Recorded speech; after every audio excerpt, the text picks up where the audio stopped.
السلام علیکم. وعلیکم السلام. ډېره غواړم چې تاسو خپله پېژندګلي اول په خپله وکړئ چې ستاسو نوم څه دی او تعلق مو د کومې سیمې د کومې علاقې سره بیا به د نه زه پوښتنې کوم. زما خو نوم جي محمد عارف خان دی. عارف خان باندې مشهور یم.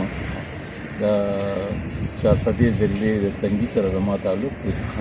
بیرګړی کلی دی په هغې کې او دغه ځای اوسېدونکی یم او بس د دې فلمونو شوق م و چوراسی کې. عارف خان صاحب د تنګي اوسېدونکي د چارسدې دشنغر که نه؟ سبق مو چېرته ویلی دی؟ جی میټرک مې کړی دی د ګورنمنټ های سکول تنګي نه. او جی او بیا د هغې نه پس د هغې نه پس مې چې بیا مطلب دا دی پرایویټ بیا دلته کې وم چې بیا مې ایف ای کړی و. وروڼه څه وایي؟ مونږ پنځه وروڼه دي. پنځه وروڼه. والد صاحب نامه څه ده؟ والد صاحب نوم مې حضرت علي دی، په ګلالي خان مشهور دی. ګلالي خان جی مشهور. جی. ها اوس دا راته ووایي چې د فلم ته راتګ څنګه وشو؟ دا شوق فلم مو کتو؟ اصل کې چې زمونږ که د خیال کړي نو هلته کې د ګوړې رجحان زیات دی. دا ګني مني و زمونږ نو خپل فصلونه به دغه مطلب دا نو هغه د کلي نه به راتلو ګوړه به م راوړله ښار ته. پوه شو نو چې ښار ته به رالو نو بیا به دا فلمونه کتل. هلته نه زما شوق بیا دلته رالم نو دلته الحمدلله بیا ماله استاد هم خدای پاک ډېر ښه راکړه. نسیم خان الله دې وبخي، الله دې ولې جنتونه ورکړي.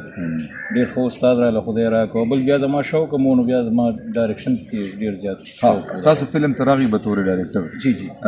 نسیم خان سره تاسو زده کړه وکړه؟ جی جی. هم استاد دی؟ بلکل. هغه سره اسسټنټ شوي څه؟ او هغه سره اسسټنټ وم. ایز اسسټنټ. حالانکې هغه ټایم هغه هم اسسټنټ و. پوه شو درویش صاحب زموږ ډایرکټر و. پوه شو که نه لستوڼي مار ګرفتار وغیره او دغه فلمونه ړومبی فلم زما لکه نسیم صاحب د هغې هم اسسټنټ و. اواز یاسمین خان ډایرکټر و. زه ورسره بیا کلیپر وم تړ اسسټنټ وم ورسره.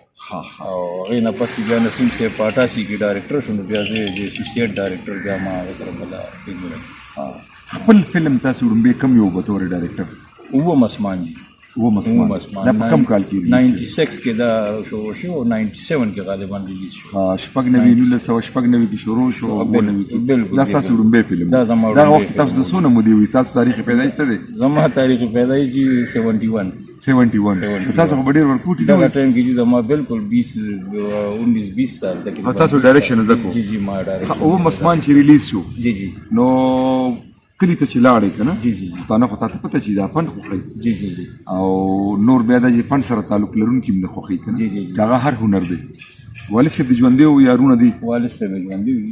نو هغې سره ولې نه جي شروع کې خو لکه ډېرې پابندیانې د هغه پوه شو یو ځل راپسې مشر ورور او دا هم دغه دی چې زه پر وروڼو کې هم د ټولو نه کشر یم. پوه شو نور وروڼه مو څه دي؟ نور دغه نور وروڼه مطلب دا دی راتلل به راپسې څو وروڼه مو دي؟ 5 څلور وروڼه دي تاسو؟ یو زه یم. تاسو پکې کشر یې؟ زه پکې د ټولو کشر یم. او نو راتلل به دلته نه 2-3 ځله بوم تلم. پوه شو خو بیا مطلب کته د شوق و بیا هغوی ته هم پته ولګېده چې یاره دا اوس مطلب دا دی بس دغه کېږي نو بیا هغوی هم زه بیا پرېښودې؟ بیا پرېښودې. نسیم صاحب زما استاد و هغه هم پوه راپوه کړي چې یاره دا مطلب دا دی دومره بد ځای هم نه دی څومره چې مطلب دا دی تاسو خلک دغه کوئ که نه. خو به هر حال د الګ شوق دی بس پرېږدي. اووم اسمان ریلیز شو. ګټې وکړه تاوان یې وکړو. اووم اسمان چې ډېر ښه تللی و ډېر ښه او ډېر ښه ریسپشن هغې ته ملو شوی په ناولګۍ سینما لګېدلي او الحمدلله ښه بزنس یې. تاسو وړومبی فلم؟ زما وړومبی فلم. خوشحال وئ چې وړومبی فلم بالکل. نه پس بیا سلسله روانه شوه؟ هغې نه پس بیا سلسله روانه شوه. بیا پکې ما یو بل فلم و چې پښتو ګټې سرببیلې په نوم باندې او هغه مې ریلیز کړه. هغه هم الحمدلله ډېر ښه لاړو. بدر منیر، آصف خان صاحب، نعمت سرحدي، نازو دا ټول کاسټ و پکې. لوی کاسټ والا فلم و او بس هغې نه پس بیا چل شو بس بیا څو فلمونه مو به طور ډایرکټر جوړ کړل د پښتو؟ یاره جي تقریبا چې 21-22 فلمونه غالبا. دا صرف ستاسو ډایرکشن ستاسو که نه فلم ساز به بل څوک و؟ دې کې زه فلم ساز ما یو فلم جوړ کړی و پوه شو که نه خو داسې د هغې کې خو مې ډېر تاوان هم وکړ ډېر لوس. کوم یو فلم و؟ هغه جي مینه کوه خو 302 مه کوه په دې شمع سینما ریلیز شوی او نو بس هغې خو به هر حال دغه یو فلم مې فلم کړی. نن سبا د پښتو فلمونو بلکې د ټولو فلمونو دور ختم شو او زما اندازه دا ده چې هسې زما اندازه دا ده الله دې وکړي چې دا 2020 چې دی دا به بیا د فلمي دنیا دا به د کالو ګرځي انشاءالله ځکه چې خلک د نت نه د دې نورو څیزونو نه خلک ماړو شو جی بالکل خلک بیا غواړي خلک بیا یو ځل دی فلم طرف ته بل دا چې دلته به هندي د هندوستان فلمونه چلیدل ټول پېښور کې چلیدل هغه فلمونه بند شو نو څنګه چې کراچۍ کې فلمونه جوړېږي نن خو فلم سټوډیوګانې ورانې دي تاسو بیا هم لاهور ته راځئ نو څه ګڼئ چې ښه به شي دا دور به راشي انشاءالله الله به انشاءالله رحم وکړي دا دور به خدای پاک راولي بیا یو ځل او زه هم لکه مطلب دا دی چې د کار په سلسله کې راغلی یم زه بیا یو فلم شروع کوم د سکرو سوداګري خو نه ده نن سبا ځکه چې مارکیټ نشته که نه نشته خو لکه مطلب دا دی چې بس اوس یو سیسټم دی بس د سړي روزګار شي بیا مطلب دا دی چې څه نه څه عارف خان صاحب تاسو کوم نوې اداکار یا اداکاره متعارف کړي په خپلو فلمونو کې ما خو جیبه دا کړی و چې دا ببرکشا ډومبې ځل ما غشتی و فلم کې پښتو فلم کې لکه دې نه مخکې دو اردو کړي پوه شو یو اسه به یاد ساتي یو فلم ما جوړ کړی و هغې کې پوه شو او لکه دې نه علاوه دا مخکې مې و دې نه تېر کال یو فلم مې جوړ کړي لستوڼي مار په نوم باندې د لستوڼي مار خو یو ځل مخکې هم جوړ شوی دا یو دویم اوس ما جوړ کړو دا زما خیال دی 18 کې ریلیز شوی نو هغې کې یو 2 جینکې وې هغه بس نو خو بس هغه تاسو متعارف کړي نه وي د هغې نومونه څه دي د هغې یو صدف نوم او د یو نمرین بټ د پښتو فلم نه علاوه د پنجابي یا د اردو فلم خو تاسو نه دی به طور ډایرکټر جوړ کړی نه جی نه صرف پښتو کې تاسو تبازمایي کړې ده اسسټډي مې کړی دا یو پنجابي فلم ریمبو په نوم هغه باندې یا ممتاز علي خان صاحب سره ډاکو کی لړکی دغه لکه اردو اسسټډي مې کړی دا خو لکه ایز ډایرکټر مې اردو پنجابي فلم ته چې کوم خلک به پخوا راتلل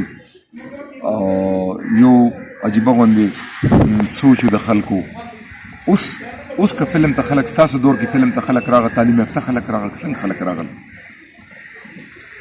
یاره تعلیم یافته خلک خو نه راځي فلحال نه راځي او ځکه نه راځي چې به زمونږ د فلمونو هغه حساب کتاب هم د ګډوډ دی نو بس لږ مطلب دا دی کوشش خپل وضاحت خود زما مو دا دی چې یو کلچر فلم یو ښه بهترین مطلب دا داسې فلم هغې کې زه مطلب دا دی چې فیملی انوایټ کړم ویل چې داسې طریقې سره هغوی ته فلمونو باندې چې دا کم تور لګېدلی و چې د پښتو فلمونو کې فحاشي ده اوریاني ده پکې تاسو د دغې مخنیوي وکړو که دغې ته مو داسې لږه تر وده ورکړه په دې خپلو فلمونو کې نه مخنیوي خو کوو مخنیوي خو مطلب دا دی چې ټول عمر مونږ کړی دی دې څیزونو زما استاد و نسیم خان مو مطلب دا دی یو ټیم و یو دغه مونږ پوره ټیم د دې دغه کړی دی دا مخکې یو سیسټم جوړ شوی هغې نه پس نسیم خان صاحب الله دې جنتونه ورکړي هغه راغی هغه دا مطلب دا د پښتو یو صحیح سمت باندې روانه کړي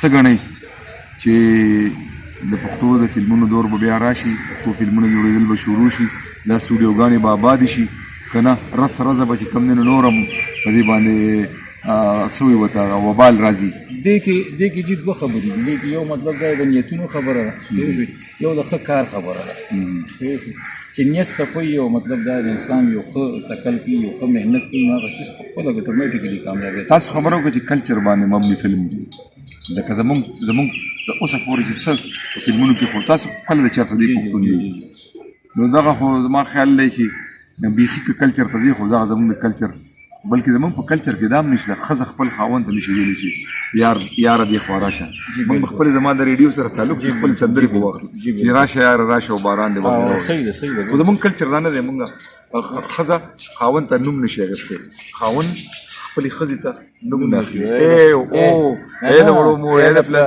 پلانکي بچي او د پلاني پلار او دا زمونږ کلچر بهرحال هسې زما رایه دا ده که نه تاسو فلم ساز تاسو ډایرکټر یې که نه چې که په صحیح معنو کې یو اصلاحي فلم جوړ شي یو داسې فلم جوړ شي چې هغه زمونږ د معاشرې د کږلېچونو په ګوته کول او بیا د هغې علاج هم ورته وښي فلم چې دی که نه فلم ډېر لوی کار کوي امیر غلام صادق د خدای پاک وبخي هغه وایي چې زما په هر فلم کې په هره سندره کې په هره انتره کې یو میسج دی چې ډېر ته په لړدان یو مرح د نږدې نه در دي په لاس دل په زما ورسوا بشي او ګوره چې ورک نشي نادان او د تورو زلفو په ځنګل کې نو زه وایم چې زموږ معاشره کې چې کوم کږلېچونه دي هغه راواخلي او بیا د هغې حل دا د فلم بنیادي مقصد هم دا دی چې زموږ معاشره کې څه کېږي غلط کارونه کېږي هغه د هغې نه خلک خبر کړي بیا د هغې د نقصان نه بیا د هغې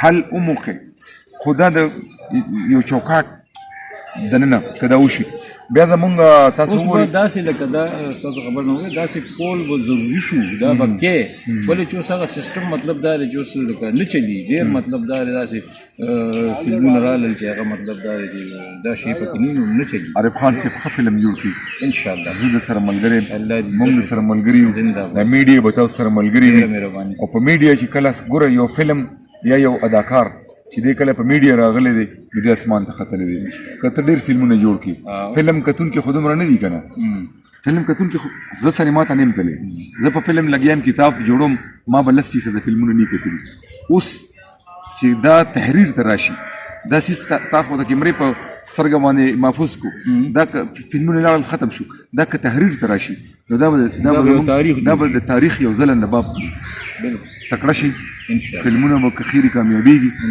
دا خلک به یو ځل بیا راځي فلم ته به کښېني خو چې په فلم کې میسیج وي پیغام وي زموږ د جذبو زموږ د کلچر عکاسي وي نو دا به که خیري کامیابېږي حوصلې مه بېلئ هغه خلک چې د فلم سره تعلق لري کتونکو لم پکار دي اورېدونکو لم پکار دي چې دوی هېروي نه دوی وقدروي د دوی قدر وکړي ځکه دوی زموږ ژبه قدرولی دی دوی زموږ کلچر قدرولی دی دوی زموږ د پښتون کلچر خدمت کړی دی دوی ته په درنه سترګه کتل موږ ستاسو ډېره مننه کوو قیمتي وخت مو راکړو عزتمند شي ډېره مننه